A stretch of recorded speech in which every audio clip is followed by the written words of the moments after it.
बाबा खेत्रपाल को एक पेड़ की सेवा से आप कैसे प्रसन्न कर सकते हैं और कैसे आप अपनी हर इच्छा को पूर्ण कर सकते हैं।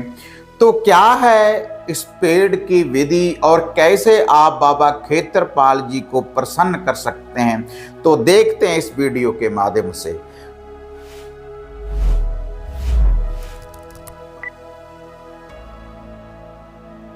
साधना और समाधान चैनल देख रहे सभी भक्तजनों को जय माता की। तो आज मैं आपको बाबा खेत्रपाल जी को प्रसन्न करने की विधि की जानकारी मैं आपको देने जा रहा हूं। और यह जो विधि है एक पेड़ की सेवा, जैसे हम ब्रह्मा विष्णु महेश को प्रसन्न करने के लिए जैसे वड़ का वृक्ष होता है, नीम का वृक्ष होता है, पीपल का वृक्ष होता है, उसमें हम कुछ ना कुछ अर्पण करते हैं, कोई धूप दीप करते हैं या जल अर्पण करते हैं। तो त्रिवेणी की सेवा से ब्रह्मा विष्णु महेश जी पूर्ण रूप से आपके ऊपर प्रसन्न हो जाते हैं और आपके दुखों का निवारण कर सकते हैं। और जैसे हम शिव शंकर भोलेनाथ जी को प्रसन्न करते हैं बेल वृक्ष के नीचे, बेल वृक्ष के नीचे हम कुछ ना कुछ अर्पण करने के बाद या उसके पात्र भोलेनाथ जी के शिवलिंग के ऊपर चढ़ाने से शिव शंकर भोलेनाथ जी प्रसन्न हो जाते हैं। तो ऐसे ही रावत सर वाले बाबा खेत्रपाल जी को भी आप एक पेड़ के द्वारा पूर्ण रूप से कैसे प्रसन्न कर सकते हैं। अगर आपसे रुष्ट हैं बाबा खेत्रपाल जी, तब भी आप इस पेड़ की सेवा से उनको आप प्रसन्न कर सकते हैं। अगर आपके घर में कोई दुख दरिद्रता है, कोई बुरी शक्ति है, कोई नेगेटिविटी है, तब भी आप इस पेड़ की सेवा से आप अपने दुखों का, हर बुरी शक्ति का आप निवारण कर सकते हैं।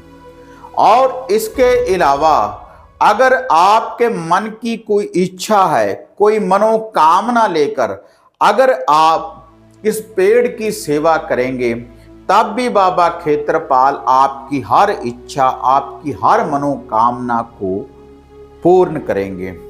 तो बिल्कुल सरल सी विधि है। अगर आपके घर में भी बाबा खेत्रपाल जी की मानता है, देखो रावत सर वाले बाबा खेत्रपाल जी ये बाबा भैरव जी का ही एक रूप हैं और इनके साथ चलती है आदि शक्ति माता काली। बहुत सी शक्तियों को अपने साथ लेकर चलते हैं और बलि के रूप में भी इनको मुर्गा वगैरह या बकरे की बलि भी दी जाती है। इनका भोग प्रसाद चढ़ाया जाता है रावत सर में। जो भी रावत सर गए हैं तो उनको इनकी मानता की संपूर्ण जानकारी भी होगी। लेकिन जिन साधकों को जानकारी नहीं है कि कैसे आप इसको प्रसन्न कर सकते हैं, तो जैसे बाबा भैरव जी का जो दिन है उनको प्रसन्न करने का रविवार का मुख्य दिन है, तो इनका भी रविवार ही है। और जो भोग प्रसाद उनको चढ़ाया जाता है वही भोग प्रसाद लगभग इनको भी चढ़ाया जाता है और उसी से ये प्रसन्न हो जाते हैं। और इनका जो भोग प्रसाद है, इनके मीठे चावल भी चढ़ाए जाते हैं, लड्डुओं का भोग लगाया जाता है, बतासों का भोग लगाया जाता है।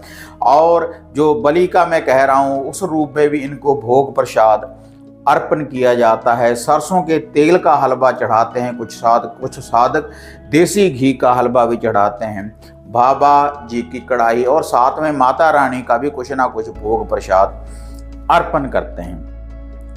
तो आज यह जो विधि मैं आपको बताने जा रहा हूं, बाबा खेत्रपाल जी को प्रसन्न करने की यह विधि है। अगर आप बाबा खेत्रपाल जी को पूर्ण रूप से प्रसन्न करना चाहते हैं, अगर आपको ऐसा लगता है कि बाबा खेत्रपाल जी हमारे से रुष्ट हैं, तब भी आप इस विधि को अपनाएं तो बाबा खेत्रपाल जी पूर्ण रूप से प्रसन्न होंगे। आपको सबप्पन में भी दर्शन दे सकते हैं, रिद्धि सिद्धि की भी आपको प्राप्ति हो सकती होती है। और एक मंत्र, छोटा सा मंत्र भी बाबा खेतरपाल जी का आज मैं आपको बताने जा रहा हूँ। इस छोटे से मंत्र का भी अगर आप जाप करेंगे तो आपको रिद्धि सिद्धि की भी प्राप्ति होगी, आपकी हर मनोकामना पूर्ण होगी। तो क्या है वह पेड़ जिसके द्वारा आप बाबा खेतरपाल जी को प्रसन्न कर सकते हैं? तो वह जो पेड़ है जंडी का पेड़। क्योंकि जब भी हम ऐसी बाबा खेतरपाल जी की कोई वीडियो हम डालते हैं तो बहुत से साधकों के कमेंट आते हैं कि जंडी का पेड़ क्या होता है जंडी का पेड़। तो आज मैं स्क्रीन के ऊपर भी आपको दिखा रहा हूँ, बाकी आप गूगल के ऊपर सर्च कर सकते हैं कि जंडी का पेड़ क्या होता है, तो आपको उसकी पहचान भी हो जाएगी कि कैसा होता है जंडी का पेड़। तो आप बाबा खेतरपाल जी को प्रसन्न कैसे कर सकते हैं इस जंडी के पेड़ के द्वारा? क्योंकि जो जंडी का पेड़ है बाबा खेतरपाल जी का रूप माना जाता है इस पेड़ को।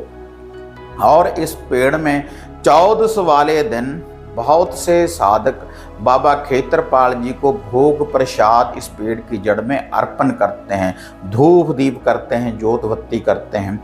और रविवार वाले दिन भी इस पेड़ के ऊपर भोग प्रसाद चढ़ाया जाता है। तो अगर आप बाबा खेतरपाल जी से कोई मनोकामना की आप इच्छा रखते हैं, कोई इच्छा पूरी करना चाहते हैं, जब कोई कैसी भी कोई समस्या है उसका निवारण चाहते हैं, तब आपने एक लोटे में कच्ची लस्सी बनाकर लेकर जानी है बाबा खेतरपाल जी की जंडी के ऊपर। कोई जंडी का आप वृक्ष देख लें, तो आपने एक लोटे में थोड़ा सा दूध, कच्चा दूध, और उसमें आपने जल को डाल लेना है। और उसके बाद आपने इस सेवा को आरंभ करना है। और यह जो सेवा है 21 दिन की, 21 दिन रेगुलर आप इस सेवा को करें, तो इससे बाबा खेतरपाल जी आपके ऊपर पूर्ण रूप से प्रसन्न होंगे। और रविवार के रविवार देखो, आप जैसे आपके घर की मानता है वैसा ही भोग प्रसाद आप इस पेड़ की जड़ में अर्पण करते रहें। जैसे कुछ साधक लड्डुओं का भोग चढ़ाते हैं, जैसे पहले भी मैंने आपको बताया, सरसों के तेल का हलवा, देसी घी का हलवा, मीठे चावल, कुछ भी भोग प्रसाद आप जैसे आपकी घर की मानता है, जैसे आप मानते हो, तो उस विधि के अनुसार आप हर रविवार वाले दिन ये भोग प्रसाद अर्पण कर सकते हैं। और एक आपने सरसों के तेल का दिया आपने उस जंडी के पेड़ की जड़ में आपने लगाकर आना है। देखो, जैसे जंडी का पेड़ है उससे थोड़े से अंतर के साथ ही आपने इसको जो दिया है इसको आपने लगाना है, ताकि उसके ऊपर कोई आंच, कोई सेक ना लगे, जो भी वह दरख्त है, और उसको कोई हानि ना हो। तो इसके लिए आपने ये जो सामग्री है रविवार वाले दिन, तो देखो आपने, जैसे मैं आपको बता रहा हूँ, अगर सरल विधि के अनुसार भी आप बाबा खेतरपाल जी को प्रसन्न करना चाहते हैं, तब आप एक तो कच्ची लस्सी का लोटा ले जाएं साथ में, और एक आप सरसों के तेल का दिया ले जाएं, और 2 बेसन वाले, 2 बूंदी वाले लड्डू को लेकर जाना है। और बाबा खेतरपाल जी की जंडी के ऊपर जाने के बाद फिर आपने वह जो कच्ची लस्सी है आपने 3 परिक्रमा करनी है। उस जंडी की 3 परिक्रमा आप करें क्लॉक वाइज, और आपने इस मंत्र का आपने जाप करते रहना है। श्री बाबा खेतरपाल नमो नमः, श्री बाबा खेतरपाल नमो नमः, श्री बाबा खेतरपाल नमो नमः। इस लस्सी को आपने अर्पण करते रहना, उसकी जड़ में डालते रहना है 3 परिक्रमा करते हुए। और उसके बाद ये जो दिया है, सरसों के तेल का दिया है, इसको आपने रोशन कर देना है। और रोशन करने के बाद वह जो दिया है उसके आगे 2 लड्डू का भोग बाबा खेतरपाल जी को आपने अर्पण कर देना है। और इससे बाबा खेतरपाल जी आपके ऊपर पूर्ण रूप से प्रसन्न होंगे। देखो, रविवार के रविवार तो आपने ये भोग अर्पण करना है, लेकिन रेगुलर आपने यह जो कच्ची लस्सी है आपने, जैसे वो शेष दिन है जो, जैसे सोमवार, मंगल, बुध और वीर, शुक्र, जो यह दिन है, तो इन दिनों में आपने केवल कच्ची लस्सी ही अर्पण कर आनी है आपने। और एक दिया जागृत कर कर आना है। एक दिया और कच्ची लस्सी आपने अर्पण कर कर आनी है और हर रविवार को आप कुछ ना कुछ भोग प्रसाद अर्पण कर कर आए। तो आप 21 दिन इस सेवा को कर कर देखें तो बाबा खेतरपाल जी आपके ऊपर पूर्ण रूप से प्रसन्न होंगे। आपके घर में सुख शांति होगी, आपकी हर मनोकामना पूर्ण होगी और जो भी कोई दुख दरिद्रता है उसका पूर्ण रूप से विनाश होगा अगर आप इस विधि की पालना करेंगे।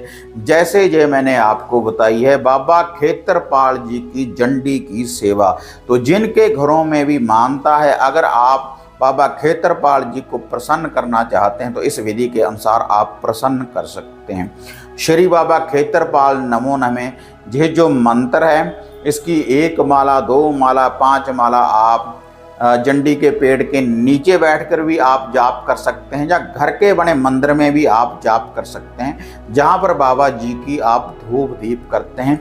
तो इससे पूर्ण रूप से आपके घर में सुख शांति होगी, दुख दरिद्रता का विनाश होगा, धन धन्य की वृद्धि होगी इस छोटी सी विधि के द्वारा। तो जैसे मैंने ये आपको विधि बताई है बाबा खेतरपाल जी को प्रसन्न करने की, ऐसे ही साधना और समाधान चैनल के ऊपर बहुत सी बाबा खेतरपाल की वीडियो और भी डाली हुई है कि इनकी साधना सिद्धि हम कैसे कर सकते हैं, कैसे भोग प्रसाद अर्पण कर सकते हैं। आप चैनल के ऊपर उन वीडियो को भी आप देख सकते हैं।